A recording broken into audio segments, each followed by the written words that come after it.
اعوذ باللہ من الشیطان الرجیم بسم اللہ الرحمن الرحیم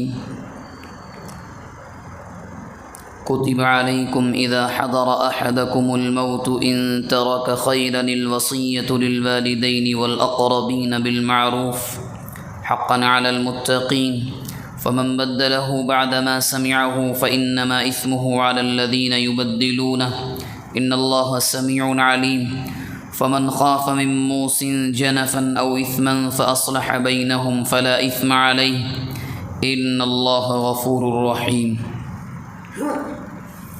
یہ قرآن مجید کی سورہ بقرہ کی آیت نمبر 180 اور اس کے بعد کی 2 آیات ہیں، اور یہاں سورہ بقرہ کا رکوع نمبر 22 اور دوسرے پارے کا رکوع نمبر 6 ختم ہو رہا ہے۔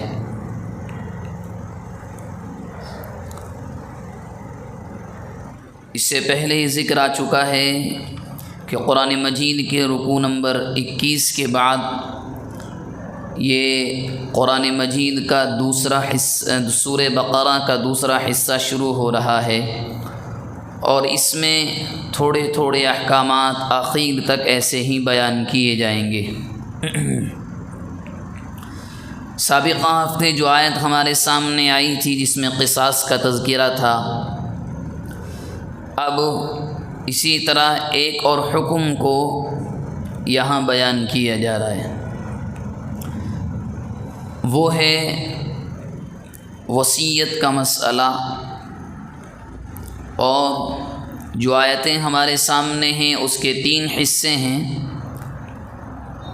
3 میں سے 2 تو منسوخ ہو چکے ہیں، یعنی اب ان کا حکم باقی نہیں رہا مگر ایک باقی ہے۔ اصل میں مسئلہ یہ ہے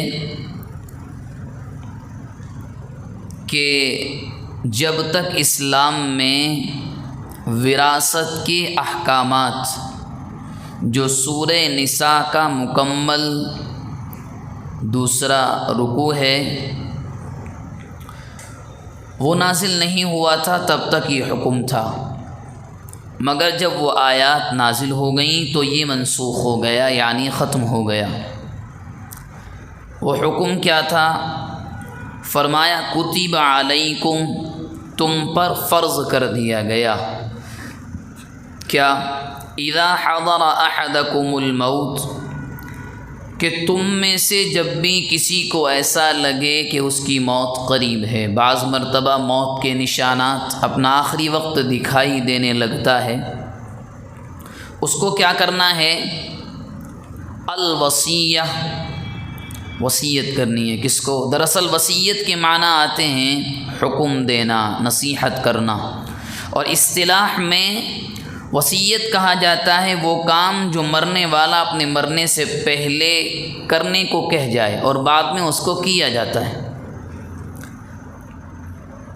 کہ اگر تم میں سے کسی کے پاس موت آ جائے، موت کا وقت قریب ہو، بشرطے کہ اس کے پاس مال ہو۔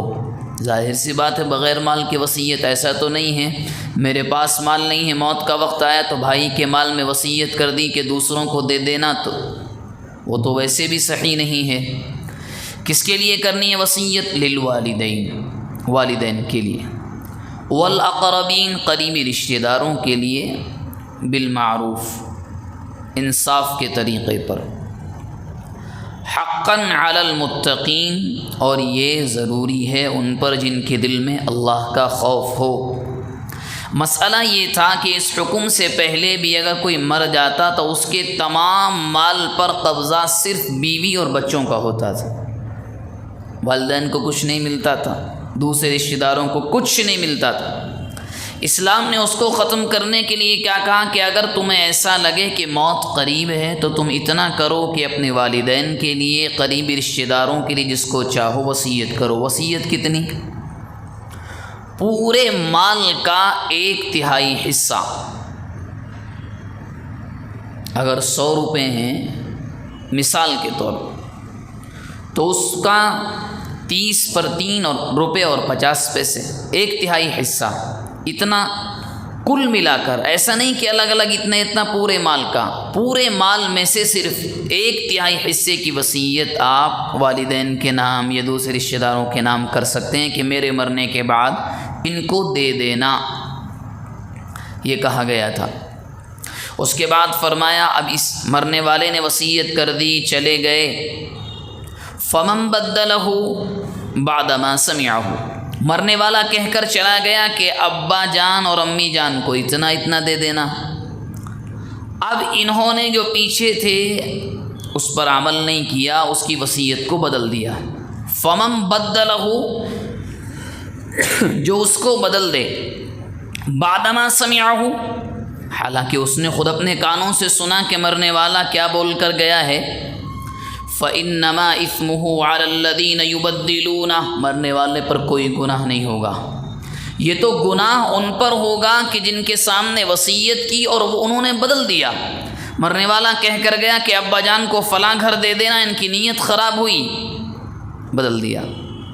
اور قرآن کہہ رہا ہے اِنَّ اللَّهَ سَمِيعٌ عَلِيمٌ، تم بدل لو، ہم تو سنتے بھی ہیں اور جانتے بھی ہیں، مرنے والا کیا کہہ کر گیا اس سے بھی باخبر ہیں، اور تم کیا کر رہے ہو اس کو بھی جانتے ہیں، یہ کہا گیا۔ اس کے بعد فرمایا فمن خاف، ہاں ایک طرح سے وصیت بدلی جا سکتی ہے، کس موقع پر؟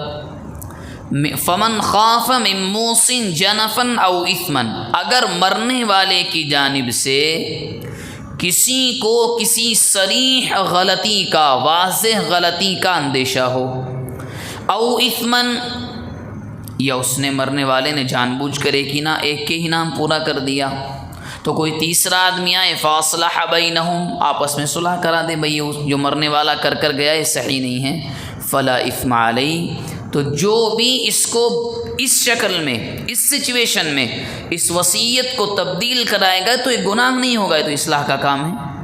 مرنے والے نے صرف ایک کے نام کر دیا، خالی امی جان کو دے کر چلے گئے، والد کا کوئی خیال نہیں، تو فرمایا فلا اثم علیہ، اس پر گناہ نہیں ہوگا۔ ان اللہ غفور رحیم، اللہ معاف کرنے والا، رحم کرنے والا ہے۔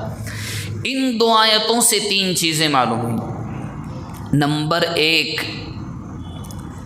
وہ یہ ہے کہ آیت میراث جو 4 پارے میں ہے، اس کے نازل ہونے سے پہلے کسی کا کوئی حصہ متعین نہیں تھا، کس کو کتنا ملے گا۔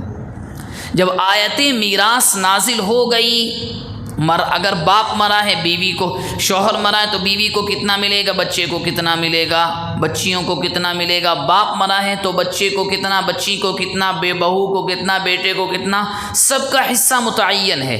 تو اس کے نازل ہونے کے بعد یہ حکم تو ختم ہو گیا، کیونکہ سب کے حصے متعین ہو گئے، اب اس حکم کی ضرورت نہیں رہی۔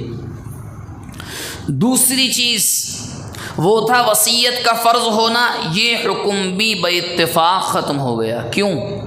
کیونکہ آیت میراث کے ذریعے سے ہر ایک کا حصہ اللہ تبارک و تعالی نے طے کر دیا، اور اللہ کے نبی علیہ الصلاۃ والسلام نے حجۃ الوداع کے موقع پر تقریباً 1.5 لاکھ صحابہ کرام کے ساتھ اس کا اعلان بھی کیا تھا کہ اللہ نے ہر شخص کا حصہ اس کو دے دیا ہے، مطلب آیت میراث میں ہر ایک کا حصہ متعین کر دیا ہے، کس کو کتنا ملے گا، مرنے کے بعد جو ترکہ، جو مال میت چھوڑ کر گیا ہے کتنا ملے گا، سب کے لیے متعین طے کر دیا، اس کو اتنا ملے گا۔ تو اب یہ بھی ختم ہو گیا، وصیت نہیں کی جا سکتی۔ ہاں ایک شکل میں وصیت کی جا سکتی ہے کہ جن کے حصے متعین نہیں ہیں، مثال کے طور پر مرنے والا کسی کو چاہتا ہے اس کے حق میں کچھ مال دینا چاہتا ہے ان کو، جب وارثین اجازت دے دیں کہ ہاں آپ اپنے مال میں سے کسی کو دے سکتے ہیں تو یہ دے کر جا سکتے ہیں، بشرطے کہ وارثین اجازت دیں۔ مرنے کے بعد جو لوگ مرنے والے کے مال کے مالک ہوں گے ان کو بولتے ہیں وارثین، وہ یہ کہیں کہ آپ اپنا مال زندگی میں کسی کو کہہ سکتے ہیں کہ نہیں میرے مال کا 5واں حصہ، 4واں حصہ، 10واں حصہ ان کو دے دینا، کسی مدرسے کو دے دینا، کہیں کر دینا، تو جائز ہے، اتنا کیا جا سکتا ہے۔ تو وصیت کی فرضیت ختم ہو گئی، بشرطے کہ اجازت دیں وارثین۔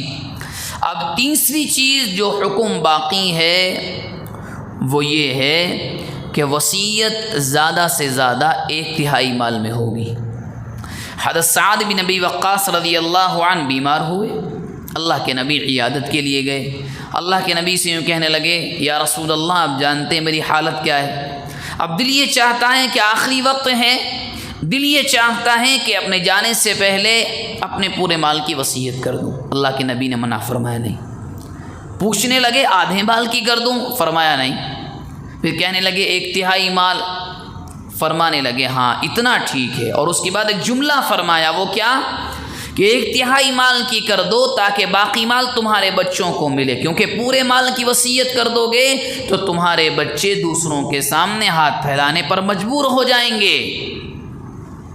1/3 مال کی وصیت ضروری ہے، لیکن اب آخری بات بھی سنیں، وہ یہ ہے کہ انسان کا جو پورا مال ہوتا ہے اس میں وصیت 3 چیزوں کے بعد ہے۔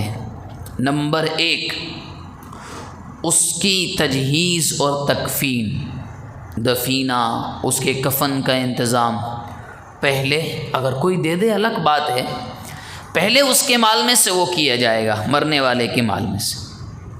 دوسری چیز جو ترکہ، جو میراث تقسیم ہوگی، اس میراث کے تقسیم ہونے سے پہلے 3 چیزوں کا ہونا ضروری ہے۔ نمبر 1 تجہیز و تکفین، دفنانا، کفنانا، جو بھی خرچ ہوگا اسی کے مال سے لے کر۔ دوسری چیز قرض کا ادا کر، جو اب ہمارے معاشرے میں نہیں رہا۔ قرض کا ادا کرنا اتنا ضروری ہے کہ اللہ کے نبی نے بعض موقعوں پر جس پر قرض رہا اس کی نماز جنازہ تک نہیں پڑھائی، نہ پڑھی۔ یہ اتنا نازک مسئلہ ہے کہ اگر میت پر قرض ہے تو اس کے وارثین کے ذمے یہ ضروری اور فرض ہے کہ اس کے مال میں سے تجہیز اور تکفین کے بعد پہلے اس کا قرض ادا کریں۔ قرض اس کے سر پر ہے، بیٹے نے مال اپنے پاس رکھ لیا، بھائی نے اپنے پاس رکھ لیا، بیوی نے اپنے پاس رکھ لیا، اور یوں کہنے لگے ہم کیا جانیں آپ نے کس کو دیا تھا۔ حالانکہ شریعت نے یہ اصول بنا دیا ہے کہ تجہیز و تکفین کے بعد پہلے اس کے مال میں سے قرض ادا کرو۔ 2 چیزیں ہو گئیں۔ اب ہے کل مال میں سے اگر وصیت کی ہے، اگر وہ یہ کہہ کر گیا میرے فلاں بیٹے کو دے دینا، بیوی کو دے دینا، فلاں جگہ خرچ کر دینا، اب 1/3 مال میں اگر وہ پورا کہہ کر گیا تب بھی نہیں ہوگی پورے مال میں، صرف 1/3 مال میں۔ ایک مال، پورے مال کو 3 جگہ آپ تقسیم کر لیں، اس کے ایک حصے میں ہی وصیت ہوگی، چاہے وہ پورے مال کی کر جائے، ہوگی نہیں، کیونکہ شریعت نے اتنا ہی متعین کیا ہے۔ یہ ایک حکم آخری والا باقی ہے، بقیہ پہلے دونوں حکم یعنی وصیت کرنا جو فرض کیا گیا تھا وہ بھی ختم ہو گیا۔ دوسرا یہ کہ والدین کے لیے، قریبی رشتہ داروں کے لیے جو وصیت کر یہ کہا گیا تھا کہ ان کے حصے بھی تم کچھ نہ کچھ ان کو دے جاؤ، کیونکہ مرنے کے بعد پہلے کے زمانے میں صرف بچوں کو مل جاتا تھا، بیوی کو مل جاتا تھا، باقی کسی کو نہیں ملتا تھا، تو ان کے لیے کہا گیا تھا۔ لیکن اب چونکہ آیت میراث نازل ہو گئی، پورا تفصیلی حکم آ گیا، کس کو 8واں، چوتھا تہائی، چوتھائی، 8واں حصہ، کس کس کو کیا کیا ملے گا، ایک ایک چیز قرآن نے بیان کر دی، تو اب پہلا حکم بھی چلا گیا۔ ہاں اتنا باقی رہا کہ آپ وصیت کر تو سکتے ہیں، صرف اتنا ہے کہ جب باقی کے وارثین اجازت دیں تب جا کے وصیت ہوگی، اور یہ بھی اس وقت ہوگی کہ جب یہ 3 چیزیں پہلے کر لی جائیں، اس کے بعد مال تقسیم ہوگا۔ نمبر 1 تجہیز و تکفین، نمبر 2 قرض کا ادا کرنا، اس کے بعد وصیت۔ جب یہ 3 چیزیں ختم ہو جائیں تب جا کر میت کا مال اس کے وارثین میں تقسیم ہوگا۔ اور قرض کا مسئلہ بڑا نازک ہے، بہت زیادہ نازک ہے۔ قرض اگر کسی کا رشتہ دار چلے گئے، والد چلے گئے، پہلے تحقیق کر لیا کریں کتنا قرض ہے، کیا ہے، پہلے اس کو ادا کریں، چاہے اپنے لیے بچے یا نہ بچے، کیونکہ میت کے مال کو تقسیم کرنے سے پہلے جو 3 چیزیں ضروری ہیں وہ یہ ہیں: اس کے کفن کا انتظام، اس کو قبر تک پہنچانے کا انتظام، دوسرا اس کا قرض ادا کریں، تیسرا یہ ہے کہ وصیت کے بعد جو بھی مال بچے گا اس کے بعد اس کو تقسیم کر دیا جائے گا۔ اللہ تبارک و تعالی ان دونوں آیتوں کے ذریعے سے جو باتیں ہمارے سامنے آئی ہیں دعا فرمائیں، اللہ تبارک و تعالی ان پر عمل کرنے کی توفیق مرحمت فرمائے۔